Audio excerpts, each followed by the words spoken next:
Olá, alunos dos sextos anos, aqui é a professora Amanda de História, espero que estejam bem e se cuidando. Vocês receberam novas atividades pedagógicas e já perceberam que elas avançam um pouco sobre o que estávamos trabalhando até então. Por isso, antes de falar das atividades, eu vou passar algumas orientações para vocês e algumas explicações.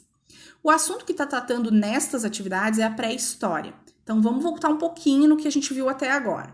Quando a gente fala sobre o tempo, tem diversas formas de marcar a passagem dele. A gente viu lá o tempo cíclico, né, que é o tempo das estações, por exemplo, do ano. A gente viu o tempo linear, né, que é essa marcação do tempo um ano após o outro, que é principalmente a marcação dos calendários. E tem um outro tipo de tempo que a gente fala, que é o tempo histórico. E isso vai levar ao que a gente chama de periodização da história, que é a divisão em vários blocos, início e fim, cada um deles, definidos a partir de fatos históricos importantes.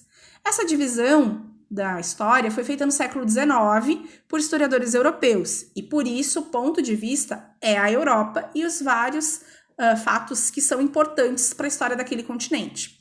Mas de forma geral, a gente tem dois grandes blocos, pré-história e história. Qual é a diferença entre eles? O surgimento de algo que a gente está muito acostumado hoje, e a gente nem poderia pensar o nosso mundo sem ele, que é a escrita. No entanto, vamos ver que essa ideia ela é um pouco problemática, porque nem todos os povos ao redor do mundo desenvolveram a escrita. Mas isso não significa que eles não tenham história, mas que as fontes históricas que a gente vai usar sobre eles estão relacionadas não a textos escritos, e sim a outros tipos de materiais, como, por exemplo, as fontes arqueológicas.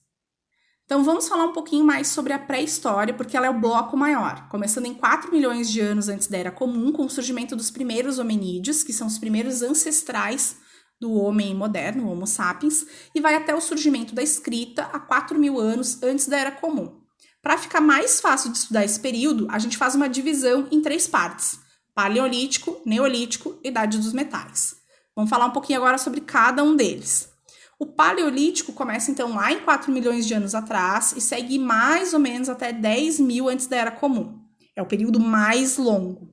Ele também é chamado de período da pedra lascada ou pedra antiga, porque paleolítico é uma palavra que vem do grego, na verdade, da junção de duas palavras em grego, paleo, aquilo que é antigo, lítico, pedra. Então, paleolítico, pedra antiga.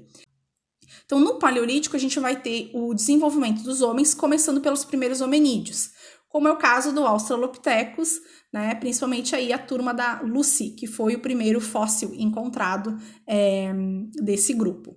Até o Homo sapiens, ou seja, até os nossos ancestrais. Os homens dominaram o fogo, passaram a cozinhar alimentos e desenvolveram a linguagem. Neste período, basicamente, os homens eram nômades e viviam da caça e da coleta. Começaram a produzir artefatos de pedra, madeira e também usando ossos de animais. No final do Paleolítico, os homens passam a utilizar as cavernas como um abrigo para fugir do frio da última glaciação. É nesse período também que eles vão começar a realizar pinturas rupestres, que vocês viram nas aulas de artes, tá? No material de artes.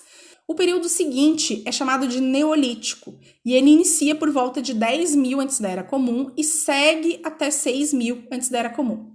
Nesse período, né, ele tem esse nome porque ele tem uma relação também do grego, neo, novo, lítico, pedra. Então, pedra nova, que seria uma referência à pedra polida, porque os instrumentos passam a ser feitos com o polimento da pedra. Isso não significa que a pedra lascada deixou de ser utilizada, tá? Isso é bem importante.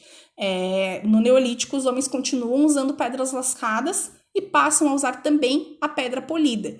Por volta de 8 mil antes da Era Comum, vai ocorrer uma coisa muito importante, que é a Revolução do Neolítico. A Revolução do Neolítico nada mais é do que a domesticação dos animais, e aí o início da pecuária, e também a domesticação das plantas, com o início da agricultura. Com o surgimento da agricultura e da pecuária, isso vai gerar um excedente de alimentos, ou seja, uma sobra de alimentos. Isso vai permitir que eles se fixem em um lugar, e aí a gente vai ter o início das primeiras aldeias. O período do Neolítico, ele também é importante porque vão surgir outras coisas ali também, como é o caso da produção de tecidos, a tecelagem, a produção de cestos de outras fibras, e também a cerâmica feita a partir do barro. A Idade dos Metais é o período mais curtinho da pré-história, dura apenas 2.000 anos, vai de 6.000 a 4.000 antes da Era Comum, e como diz o próprio nome, os homens passam a usar metais, então eles deixam de utilizar instrumentos de pedra, principalmente, e vão passar a utilizar instrumentos de metais. A Idade dos Metais vai encerrar com o desenvolvimento da escrita por um povo chamado Sumérios, que habitavam uma região chamada de Mesopotâmia, que é a região do atual Iraque. Durante a Idade dos Metais, que vão se originar também as cidades, o Estado, a divisão das classes sociais, a propriedade privada e surge também as desigualdades sociais e o trabalho especializado. Em relação ao Brasil, como fala o texto que vocês receberam, a pré-história vai se estender até a chegada dos europeus no século XVI. Os povos originários, eles eram bem variados. Tinham grupos que praticavam agricultura, outros que ainda eram caçadores-coletores e nômades. Até onde a gente sabe, nenhum deles desenvolveu escrita. O que a gente sabe sobre eles vem de fontes materiais, arqueológicas, e depois do século XVI, de relatos e textos escritos pelos europeus que entraram em contato com essas populações. Então vamos aos exercícios. A primeira atividade é sobre a Revolução do Neolítico. Então vocês vão ter que pensar um pouquinho sobre o início da agricultura e da pecuária e explicar por que isso é fundamental para que o homem deixasse de ser nômade, ou seja, para que ele deixasse de ficar procurando o seu alimento em outros lugares. Na questão 2, vocês precisam ler as frases e assinalar letra P se aquela característica for do Paleolítico, letra N se for uma característica do Neolítico. Para isso, vocês devem reler o texto e fazer anotações sobre o que foi explicado antes no vídeo também. A questão 3 fala sobre as tradições e conhecimentos que são passados de uma geração para outra. E aí, para responder essa atividade, vocês precisam conversar com os familiares.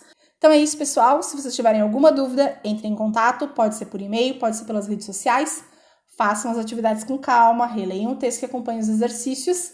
Quando retornarmos, a gente faz as correções e a gente faz também uma retomada dos conteúdos. Fiquem bem, se cuidem, até breve.